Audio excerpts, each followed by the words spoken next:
मित्रांनो, तुम्ही खूप वेळेस ऐकलं असेल का मनोज जरांगे 6 कोटी मराठ्यांचं दैवत आहे. ठीक आहे, आपण मान्य करू का मनोज दादा जरांगे 6 कोटी मराठ्यांचं दैवत आहे. आता मला सांगा, हे जे 6 कोटी मराठी जे आहेत, ज्यांचं दैवत मनोज जरांगे पाटील आहे, ते जरांगे पाटलासाठी मतदान करू शकता का नाही? एक मतदान करू शकतात का नाही जरांगे पाटलासाठी? तर जर का 6 कोटी मराठ्यांना मतदान केलं असतं तर मनोज जरांगे साहेबाचं सरकार निवडून आलं नसतं का? आलं असतं, निश्चित आलं असतं.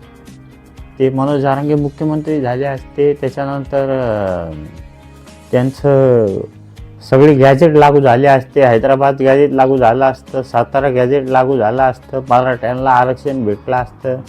10% काय 25-30% आरक्षण मराठ्यांना भेटलं असतं.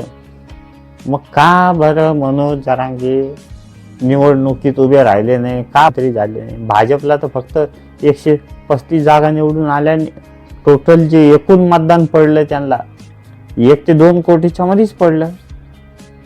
मग तुमच्या मागे जर 6 कोटी मराठ्याचं समर्थन आहे तर तुम्ही तर मुख्यमंत्री झाले असते, आरक्षण एका दिवसात लागू केलं असतं. अरे कुठे लोकांना येड्यात काढता तुम्ही?